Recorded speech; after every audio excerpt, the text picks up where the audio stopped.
So, what should you do if your partner is avoidant and will not talk to you about their affair and will not talk about feelings and just wants you to get over it?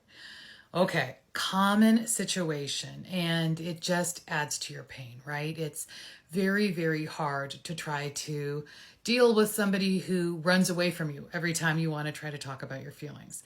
So, the first thing I would encourage you to recognize is that people who are avoidant usually are struggling with guilt and shame and fear, right?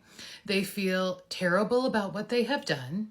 They feel terrible about who they are and what this says about them. And they're fearful that you're going to give up on them or leave them or cause them to feel more pain. So they're a big ball of fear, basically. We want to get them to talk, right? And to get them to talk, we have to make them feel a little bit safer.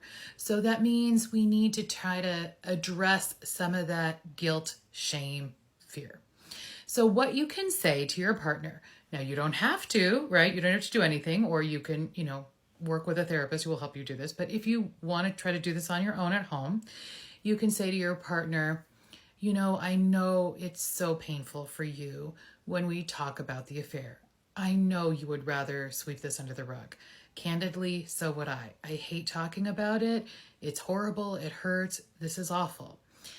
However, if we don't talk about it, we probably won't heal from it. I know I won't heal from it. So let's find a way that we can talk about this, even if it's just a little bit for a little while, so that, I can get some relief and we can start to heal. They might still blow you off and say, no, I don't want to. That's a time when you say, well, we have to. So if you're not willing to do that with me, then we have to talk about what other plans we're going to make, because I'm not going to stay in a situation where my feelings don't matter and I can't be talking about my feelings and getting help from my partner. They might still hem and haw, just let them hem and haw. If they won't sit and talk with you, and maybe it won't happen right at that moment, I would encourage you to kind of make an appointment to talk and say, okay, so we're going to talk tomorrow from 7 o'clock to 8 o'clock, and we'll take a break sooner if we need to, but that's going to be our time to talk about this. And the rest of the time, we're going to do other things that feel good and try to have a little fun with each other, try to be positive with each other. That's very hard to do at first, but we're going to give it a try. If they will not make an appointment to talk with you and they are really resistant, then I encourage you to write a letter, right? It could be an email, or you could sit down and write it out and give that to them and say, here's how I'm feeling. I really, really need for you to read this. I need for you to think about my feelings. I need for you to validate what I'm saying. Like, can you see why I'm feeling this way?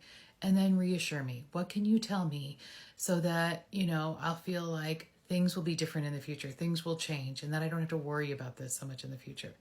So give that a try. Come back. Let me know how it worked for you. Hopefully one of those ideas will kind of move the needle a little bit for you. Good luck.